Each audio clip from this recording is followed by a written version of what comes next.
नमस्कार दोस्तों, मैं हूं डॉक्टर तुषार चौथानी। बहुत समय पहले की बात है। एक गांव में जिसकी बस्ती करीब 4-5 हजार लोगों की थी, उस गांव में कुछ लोग रहते थे और वो कहते कि धर्म का रास्ता सबसे अच्छा है। वो सत्संग करते, लोगों को बुलाते और उन्हें सत्संग में रहने के लिए कहते और वो चाहते थे कि सभी लोग ये धर्म का रास्ता अपनाएं। उसी गांव में दो और लोग थे जो इस बात में बिल्कुल विश्वास नहीं करते थे। वो कहते थे कि ये धर्म के नाम पर कुछ भी करवाते हैं लोगों से, और वो हमेशा लोगों को डिस्करेज करते थे कि आप वहाँ पर मत जाइए, वो कोई फायदे का नहीं है, ऐसी सब चीज़ें। कुछ समय बाद उसी गांव में चर्चा चली कि बहुत दूर एक महान साधु हैं जिनके सत्संग बहुत ही अच्छे होते हैं और लोगों को वहाँ जाकर बहुत ही अच्छा सा ज्ञान मिलता है, अपनी ज़िंदगी में नई दिशा मिलती है और हमें वहां जाकर सत्संग करना चाहिए।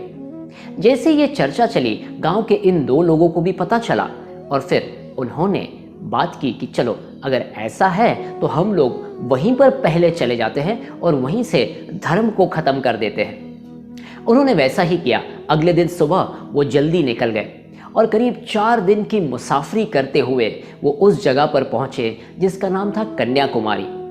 वहां पर जाकर वो उस जगह पर गए जहां पर सत्संग होने वाला था। जैसे ही वो वहां पर बैठे, कुछ और लोग भी अलग अलग प्रांतों से आए थे, वहां पर बैठे और ये गुरुजी आए जो 10 से 11 ही लोगों के साथ सत्संग करते थे। वो 10 बजे आए और उन्हें देखकर लगा नहीं कि वो साधु है। ये दोनों लोग आपस में बात कर रहे हैं, यार ये कैसे अपने आप को साधु बुला रहा है, ये ना इसकी दाढ़ी मूछ है ना ही ये कुछ अलग तरह, ये तो बहुत ही गोरा चिट्टा इंसान है, 6 फुट की हाइट है, बढ़िया सी बॉडी बनाई हुई है, ये कोई साधु नहीं लगता। और फिर सत्संग शुरू हुआ, बातचीत शुरू हुई। पंजाब से एक इंसान आया था, बहुत ही बढ़िया उसका वेट बॉडी था, उन्होंने कुर्ता पायजामा पहना हुआ था, दाढ़ी मूछ उन्हें थी और उन्होंने अपनी पगड़ी पहनी थी और उन्होंने कहा कि मैं जिस प्रांत से आया हूँ वहाँ पर सूखा है, अकाल है, इस साल वहाँ पर खेती बाड़ी नहीं हुई है, हम लोग बहुत ही तकलीफ में हैं, हमें कुछ रास्ता दिखाइए। यहाँ से बात शुरू हुई तो करीब 1 घंटे तक इसी के बारे में बात चल रही थी कि क्या क्या किया जा सकता है। और जैसे ही सत्संग खत्म होने का समय हुआ, वो वहाँ से निकल रहे थे। ये दो लोग जो वहाँ पर गए थे उन्होंने कहा कि आपने सत्संग तो किया ही नहीं, ऐसी चीज़ों में पूरा टाइम बर्बाद कर दिया और धर्म की तो कोई बात ही नहीं की आपने। और तब उन्होंने कहा, देखिए हमने धर्म की बात करना तब शुरू किया जब एक्चुअली इस इंसान ने पूछा कि अकाल पड़ा है, सूखा पड़ा है, हम क्या करें।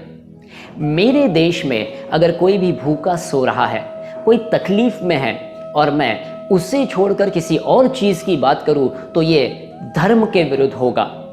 धर्म का सबसे पहला सिद्धांत है लोगों की मदद करना, लोगों की सेवा करना।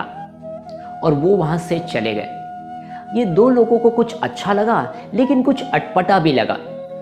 वो वहाँ पर उस दिन रुके, अगले दिन वापस सत्संग के समय वहाँ पर पहुँच गए और तब उन्होंने बात की कि कल आपने कहा अकाल पड़ा है, सूखा पड़ा है, उसकी आपने बात की, लेकिन ना तो आपने उसे पानी दिया ना ही खाने पीने की चीज़ दी, तो आपने उसकी मदद की कैसे। और तब शांत होके स्वामी विवेकानंद ने कहा, देखिए इंसान वही दे सकता है जो उसके पास है।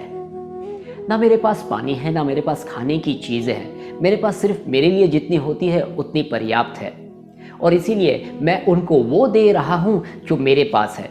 वो है ज्ञान, वो है अपनी मन की शक्ति, कैसे अपने माइंड को पॉजिटिव रखे, कैसे चीज़ों को आगे बढ़ाए, कैसे चीज़ों का ब्रेनस्टॉर्मिंग करे। इंसान वही किसी और को दे सकता है जो उसके पास में है, और जो उसके पास नहीं वो किसी और को दे ही नहीं सकता। अगर आपके पास में नफरत है तो आप लोगों को नफरत देंगे, अगर आपके पास में प्यार है तो आप लोगों को प्यार देंगे। आपके पास क्या है? ऐसा सवाल उन्होंने किया और वहां पर बहुत सारी चीजें खुल गई। उन दोनों लोगों को समझ में आ गया कि हाँ, धर्म का असली मतलब ये है। धर्म का मतलब ये नहीं कि कोई भगवान को पूजे या कोई और चीज़, वो तो सेकंड चीज़ है। फर्स्ट लोगों की सेवा करना। तो दोस्तों, इस समय में आप लोगों की, अपने घर वालों की, मित्रों की कैसे सेवा कर रहे हैं, कैसे उन्हें मदद कर रहे हैं। और आप सोच रहे होंगे यार मैं क्या कर सकता हूं। देखिए, आप फंसे हुए, दैट्स वेल एंड गुड, लेकिन आप लोगों की तभी मदद कर सकते हैं जब आपको पता हो आपके पास क्या है और आपके जीवन का लक्ष्य क्या है, योर पर्पस ऑफ लाइफ। और पर्पस ऑफ लाइफ के लिए बेसिक पता हो कि आप में क्या गुण है।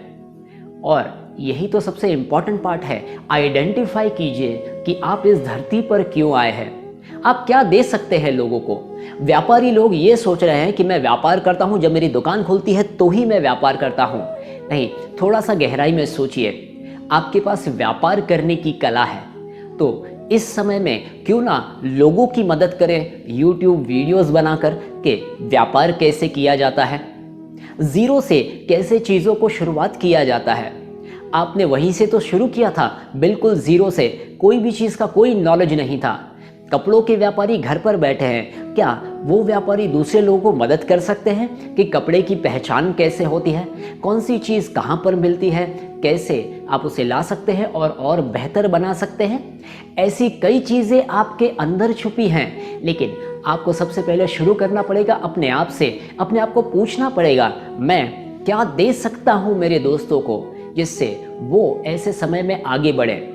मुझे पता है कि बाहर नहीं निकल सकते ना, कुछ और चीज़ कर सकते हैं, तो घर पे बैठकर ही क्यों ना ये चीज़ों की शुरुआत करें, और आज ही शुरुआत करें, क्योंकि कल किसी के कैलेंडर में कभी आया ही नहीं। तो आज ही बैठकर विचार कीजिए कि आपके पास में ऐसी कौन सी चीज़ है जिसकी वजह से लोगों को और फायदा हो सकता है। Thank you.